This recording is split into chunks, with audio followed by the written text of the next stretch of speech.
น้องพี่น้องก็คือมื้อนี้ทางบัวน้อยก็ได้ซื้อนมกับหมากไหมพี่น้องเนาะนมก็2 แพ็คหมากไหมก็2 โลพี่น้องเนาะก็มาเยี่ยมมายามทางป้าเพิ่นมื้อเช้านี้เพราะว่าเพิ่นก็ไปใส่สโลมหรือว่าใส่น้ำเกลือเนาะก็ย่างเข้าจุดซุ้มพู้นแหละพี่น้องเอ้ยมื้อนี้ก็เลยมีโอกาสพี่น้องก็มาบำรุงทางป้าเพิ่นให้มีแห้งขึ้นว่าซั่นซะเนาะก็สิเข้ามาสอบถามอาการเพิ่นเลยเป็นจังใดเนาะใครแน่ละบ่หรือว่าจังใดพี่น้องเอ้ยเนาะอ่า เงินในจำนวนนี้เนาะพี่น้องก็คือเงินทางเอื้อยทานเก่าทานเดิมทั้ง2ทานนั่นแหละพี่น้องเนาะก็คือเอื้อยลิซ่าแล้วก็เอื้อยตาดำเพิ่นเนาะพี่น้องเนาะก็เงินนี่ก็ยังเหลือยังค้างพี่น้องเอ้ยก็ไว้ซื้อแนวที่จำเป็นคือเก่าคือเดิมพี่น้องเนาะคือมื้อนี้ก็นี่แหละพี่น้องเฮ็ดทางป้าเพิ่นก็บ่เมื่อยเนาะใส่น้ำเกลือตลอดเราก็ได้บ่น้อยก็เลยแบบว่าถ้าแต่ซื้อแนวมันจำเป็นเนาะบ่ว่าสิเป็นของอยู่ของกินแล้วก็นมหมากไหมต่างๆนั่นแหละเป็นยังไงสิมาให้ทางแม่ทางป่าเพิ่นนั่นแหละเป็นน้องเนาะโอเคน้องพี่น้องเดี๋ยวเราไปสอบถามอาการทางป่าเพิ่นกันเลยว่าเป็นจังใดน้องพี่น้องเนาะโอเคไปฟังเรื่องราวกันเลยขอบใจหลายเด้อลิซากับตาดำให้มีแต่ความสุขความเจริญเด้อเหตุงานก็ขอให้ร่ำให้รวยเด้อความเจ็บบ่ต้องใดความไข้บ่ต้องมีให้มีอายุมันขวัญยืนเด้อ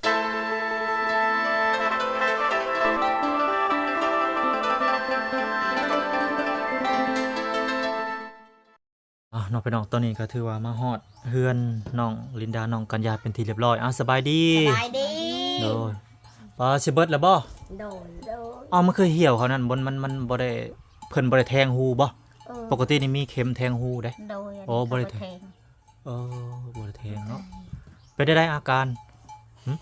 ยังเมื่อยคือเก่าหรือไข้แน่คือละหรือจังใดไข้แน่แล้วเนาะใส่น้ำเกลืออยู่น้ำเกลือว่าซั่นซะพี่น้องอยู่น้ำสโลมพี่น้องเนาะไปได้กินข้าวกินน้ำแล้วยังปลาแต่เช้าบ่กินอยู่บ่กินอยู่กิน2 คำว้ายพี่น้องเนาะจักสิว่าจังใดมื้อนี้ซื้อแนวบำรุงมาให้ทาง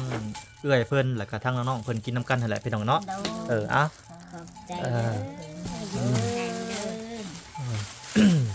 มีนมเล็กตะซอยแพ็คหนึ่งแล้วก็นมเปรี้ยวแพ็คหนึ่งเนาะหมากไหมก็2 โลพี่น้องเอ้ยมีหมากแอปเปิ้ลหมากองุ่นแล้วหมากเกี้ยงน้อยเกี้ยงใหญ่พี่น้องเนาะก็ให้ทางเอื้อยเพิ่นหมักตัวใดก็กินตัวนั้นแหละพี่น้องเอ้ยในใจก็อยากให้กินเบิดหลายอย่างนั่นแหละเพราะมีวิตามินบำรุงร่างกายเนี่ยประมาณนี้พี่น้องเนาะแล้วก็ทางน้องๆก็กินน้ำก็ได้เด้อกินน้ำกันเลยแล้วก็ปั่นกันพี่น้องเนาะคนละเล็กคนละน้อยกินน้ำกันมือนี่ห้อนแห้งเนาะแดดตอนแรงบ่ผัวจะมาตอนแรงผัวมาแดดแห้งมันพี่น้องเนาะเห็ดกินยังมื้อนี่กินแต่ปองปลากับหมี่เนาะแต่ละมื้อก็กินกับผักบ่มื้อนี่ใส่ผักยังผักยังบ่ได้ต้มไปเบิ่งดูผักเพียงเหนือถังต้มใส่วาวเองผักบงผักบงพี่น้องสิเฮ็ดได้กินนะขั่วทอด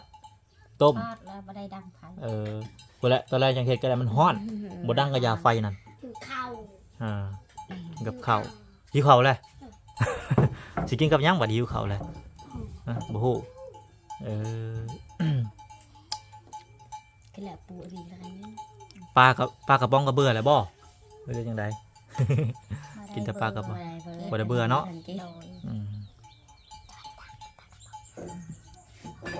ไปได้น้ำสูบไว้อยู่บ่หรือบ่ได้สูบมันแดดเนาะเอาไปตอนแรงก็ได้สูบอยู่บ่มันใกล้สิใสแล้วบ่หรือยังขุ่นอยู่บ่มีแต่ตอนแรงแล้วเปลี่ยนก็สูบเด้อบอกว่าสิเป็นทางป้าทางลุงเพิ่นถ้าเพิ่นมาเนาะถ้าเพิ่นมาค่ำก็นั่นสิเอาคอนตีกับตะปูไปตอกมีบ่คอนตีอยู่นามีเราลืมบอกให้เขามาบ่เป็นยังโทรตอนแรกเราเอาเขามาเด้อคอนตีเด้อกับตะปูไปตอกอันคานไม้นั่นแหละให้มันอยู่เพราะว่าไม้ยังบ่ได้ตอกพี่น้องเลยตอกคานให้มันอยู่แล้วก็สูบบัดสูบทำมันใสทำมันใสพุ่นแหละไปห้องหมอมื้อเช้านี่เบิดจักแสนค่าสโลม300,000 อืม ยังเต็ดนี่ยังบ่จ่ายทา เอายังบ่ได้จ่ายบ่ โดย ทาลูก ถ้าลุงมาไปจ่ายเนาะ โดย อืมโอเคเนาะพี่น้องนี่แหละสุขภาพก็ได้บ่เต็มใจพี่น้องเนาะเงินซื้อหมากไม้นี่ก็เป็นทางเอื้อยลิซ่าเพิ่นแล้วก็เอื้อยตาดำเพิ่นเนาะพี่น้องเพราะว่าเงินก็ยังเหลือยังค้างอยู่เมื่อวานนี้ก็จ้างไอ้แก้วเพิ่น500,000พี่น้องก็ทิ้งสิได้มันจำเป็นบ่น้อยก็สิใช้จ่ายเนาะมื้อนี้คือทางเอื้อยเพิ่นบ่สบายบ่น้อยก็จ่ายให้เพิ่น ตาด เอาอันนี้ขอบบุญขอบคุณทางเอื้อยตาดำกับเอื้อยลิซ่าเพิ่นเด้อเอา โดย ำขอบใจหลายๆเด้อเอยลิซากับเอยตาดำให้มีแต่ความสุขความเจริญเด้อเฮ็ดงานก็ขอให้ร่ำให้รวยเด้อมีความเจ็บบ่ต้องใดความไข้บ่ต้องมีให้มีอายุมันขวัญยืนเด้อเอ้ยนอนหลับให้ได้เงินหมื่นนอนตื่นให้ได้เงินแสนเด้อเจ้ามีแต่ความสุขความเจริญเด้อเอ้ยสา สาธุเนาะเอ่ยตาดำเอ้ยให้อยู่ดีมีแห่งได้จิตบ่ต้องใดใครบ่ต้องมีให้นอนหลับพันดีจิตแต่นี้ต่อไปให้หลับให้รวยให้อายุบุญยืนสาธุให้อยู่ดีมีแห่งสาธุให้แข็งแรงขึ้นไป โอเคถือว่าห่างกายเพิ่นก็ตอนนี้ก็ยังอ่อนแออยู่พี่น้องทางเอื้อยเพิ่นก็ถือว่าภารกิจก็แล้วเนาะถือว่าดีใจน้ำเพิ่นพี่น้องเนาะน้ำบาดาลก็แล้ว ยังเมื่อย ยังเมื่อยอยู่เราก็ได้ถือว่าใครแน่น้อยหนึงเนาะใส่สโลมนี่เนาะ โอ้ยแค่นั้น ก็ใครก็บ่ใส่พี่น้องเอ้ยก็บ่ฮู้ว่าสาเหตุเพิ่นบ่ได้ตรวจเนาะ โดย เพิ่นบ่ได้ตรวจอืมโอเค เขาว่าบ่มีเครื่องตรวจอยู่นี่ บ่มีเครื่องตรวจ โดยเอ่ยอยากตรวจโยก็เขาว่าอยากตรวจ อืมแล้วมื้อนี้บ่หรือว่ามื้ออื่นเข้านะ แล้ววันนี้ แล้วมื้อนี้เนาะ โด โด ย ย ถือว่าทางอันสามีเพิ่นมามื้อแรงนี่แหละพี่น้องเนาะก็บ่ฮู้ว่าจักโมงเพิ่นฮอด ล่ะ ปกตินี่เพิ่นสิมาจักโมงตอนแรงนี่ 2 โมงนี่แหละ ช่องโมงนี่แหละ 3 ชั่วโมงก็ยังบ่ดนเนาะพี่น้องเนาะ โมง ตอนนี้ก็12 โมงบ่ายโมงยังจังหน่อย 2-3 โมงก็รอท่าทางสามีเพิ่นมาก่อนพี่น้อง มัน เนาะ ก็ถึง12 โมง ถ้าอันเพิ่นเนาะมีแต่ให้เจ้าโทรบอกเด้อบอกว่าจะเอาขอนตีกับตะปูมามีเท่านั้นแหละบอกให้เพิ่นเอาออกมาไปตอกไม้นั้นแล้วก็พากันสูบน้ำให้น้ำมันใสประมาณนี้แหละเมื่อวานนี้ก็ทางไอ้แก้วเพิ่นก็กดน้ำพี่น้องเนาะมื้อนี้ก็ทางน้องแน่นหน้าแม่คำตาเพิ่นก็เจาะน้ำพี่น้องมื้อนี้ก็ได้เพิ่นก็จังหน่อยก็สิเข้าไปเยี่ยมไปยามเพิ่นพี่น้องเนาะก็บ่ฮู้ว่าเพิ่นแล้วหรือยังว่าซั่นๆเนาะทางบ่ล่ะก็มาขึ้นมาตะเวียกแล้วเพิ่นไปเบิ่งแล้วเนาะทางบ่ล่ะก็ได้แต่ว่ายังทางบ่น้อยยังติดภารกิจอยู่พี่น้องเอ้ยก็ยังทันได้เข้าไปในว่าซั่นๆเนาะเอาตอนนี้ก็ให้ทางน้องลิดดาน้องกระยาเพิ่นปอกหมากไม้ให้ป้าเพิ่นกินเอาไว้ เอาใส่ยา บำรุง เอา เอาปอก ไป ปอก ล้างก็ ไปล้างก่อนเด้อแล้วก็เอานม มา พร้อม ขนาด เอาหมากอันนี้นี่ล้างหมากนี่แหละปอกเอาลูกปอกให้ป้าเจ้ากินไว้ เอามีดนำเด้อ เอามีดลูกใส่กระโตกกระเตี้ยวเด้อ อีห้าบ่บาบ่ไปมันจะไอ้อีเป็นหนัง นี่เลยว่าย่าเขาเขา พ่อเอ้ยจับไปเนี่ย ระวัง มันใหญ่ปลายเลยมันใหญ่ ปอกผลหมากแล้วเด้อผลหมากโลด3หมากเลย ที่ตรงออกเลยยาว เจ้าสิกินบ่เจ้าก็กินกะปอกหมด3 ก็ มาเกี้ยงปอกกิโลเอ้ยปอกกิโลพอมันมีนะพอกินข้าวแซ่บนะพอมันมีวิตามินซีก็ได้หมากนะ ตรงออกเลย ปานออกตัวมะนาวกัน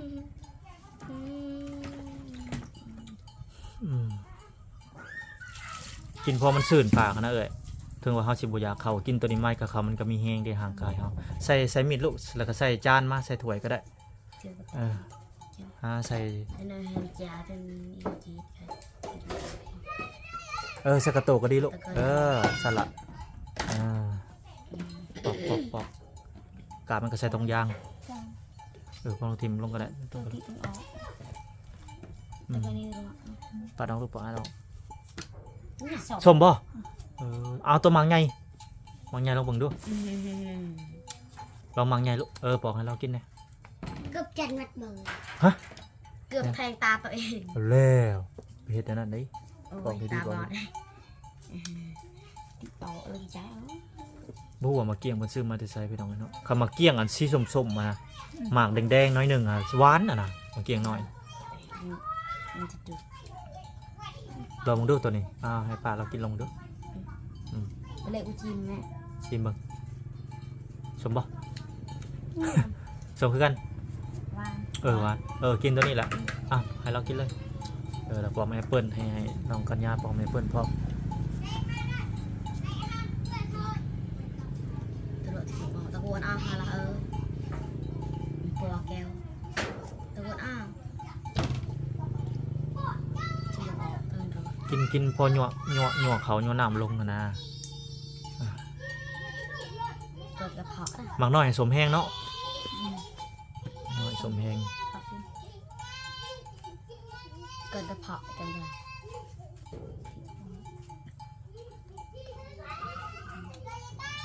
โออาล่ะ เอาก็แล้วมากหนึง อย่าเลยล่ะ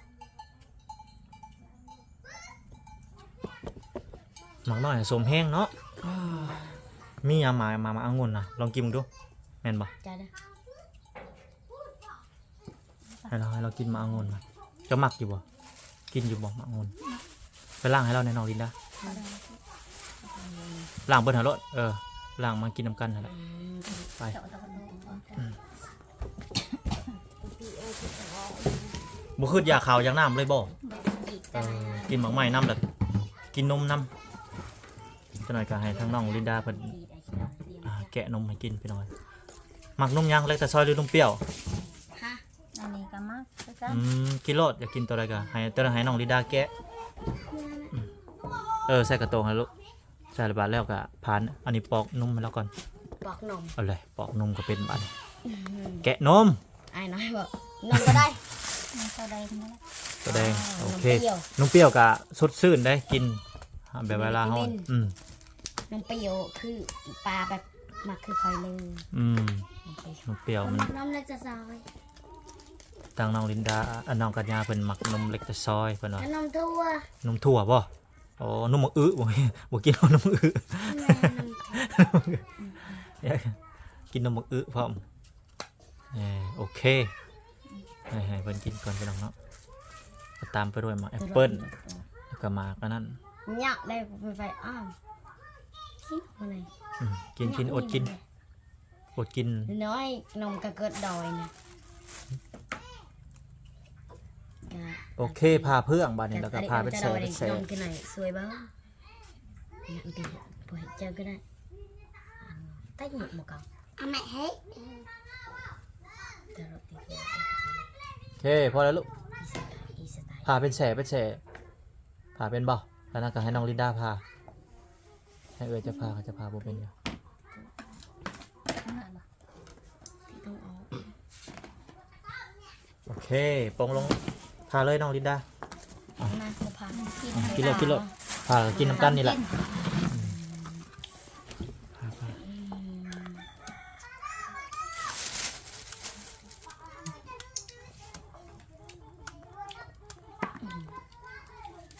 เงินน่ารักดีอ่ะ พาลงปาดลงกระโตกแล้วโอ้ลองเลยเลย เกือบบาท ว้ายไปเสียวแท้ อันตราย อันตราย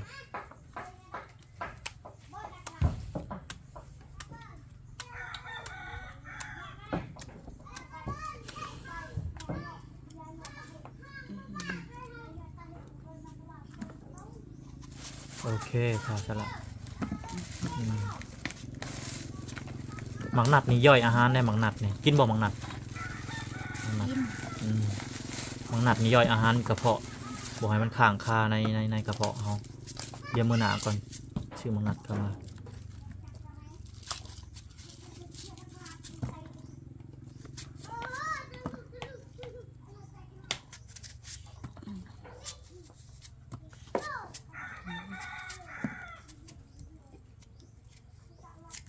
โอเคเอากินเลยบัดนี้ ใจกันเลย เอานมออกกล่องนมออกโอเค ได้ อ้าวกินน้ำกันบัดนี้กินรสกินพอมีแห้ง เคยมีแหงแหละแบบนี้ คำบอกกินข้าวกินน้ำนี่บอกกินหมักไหม้บ่ เรียบร้อยได้บ่มีแห้ง ได้ ได้ บางทีเหรอเมื่อกี้ กินไหมน้องลินดากินโลดกินน้ำกันนั่น นั่งไปให้ นี่มาองุ่นนี่กินโลดนี่มาองุ่นนี่องุ่น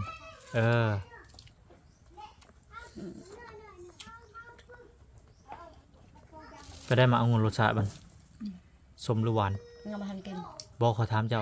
ยังมาทันกิน เจ้าก็ไปเคยกินนะ เลย เอาน้องกัญญาไปได้รสชาติแซ่บบ่หวาน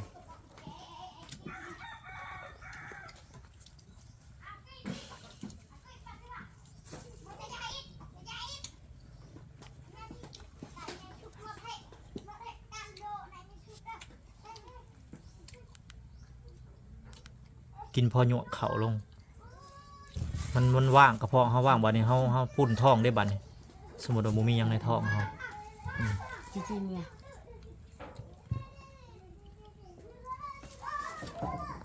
หมากตัวได้กินบ่ได้ก็บ่กินเด้อหากินหมากมันกินได้มื้ออื่นเพอสิสั่งมาแต่สวรรค์พี่น้องหมากตัวน้อยๆเด้หมากตัวน่ะกรอบได้แซ่บได้ หมาก หมากอันนี้แหละหมากองุ่นแล้วมันหลุด อืม พวกน้อยตัวยาวๆอ่ะยำกรอบบ่ฮู้ว่าหมากนี่มันรสชาติไปเลยเบิ่งโอ้อยากบวมเลยเนาะอยากบวมเลยเบิ่งอืม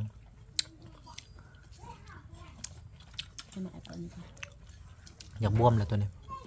กินตีน้ำเข้าไปอยาก น้ำน้ำกินน้ำยังดีกินน้ำลายก็ได้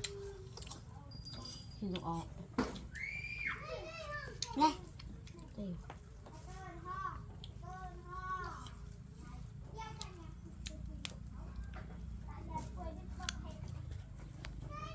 ชิโก้จับได้คือ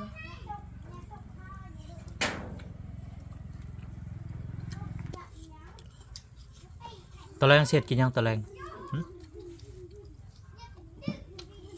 ถ้าพัว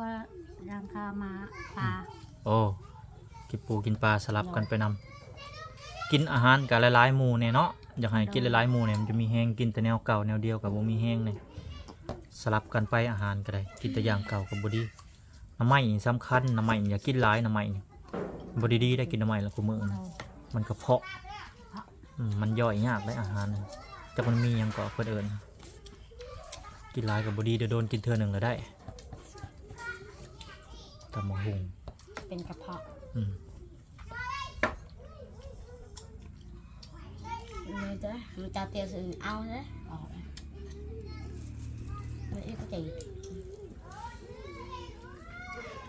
โอเคก็มีแต่ซ้ำนั่นแหละมื้อนี้ก็มาเยี่ยมยามทางเอื้อยเพิ่นพี่น้องเนาะก็คือมาซื้อแนวบำรุงให้เพิ่นว่าจังซั่นเพิ่นบ่อยากข้าวอยากน้ำก็เงินในจำนวนนี้ก็เป็นเอื้อยลิซ่ากับเอื้อยตาดำเพิ่นเนาะเพิ่นก็ให้ฝากสิ่งที่นั้นมันจำเป็นให้ซื้อแนวสิ่งจำเป็นให้เพิ่นบ่หน่อยก็เลยเห็นเพิ่นขาดวิตามินเนาะแปลว่าต้องบำรุงเพิ่นแหน่จักเล็กจักน้อยพี่น้องเอ้ยก็ถ้าทางสามีเพิ่นมาเอาค้อนเอาตะปูมาตอกนะมื้อแรงพี่น้องเนาะโอเคสาพบพอกันอีพีหน้าพี่น้องสำหรับคลิปนี้ก็ขอกล่าวคำว่าสบายดี สบายดี โดย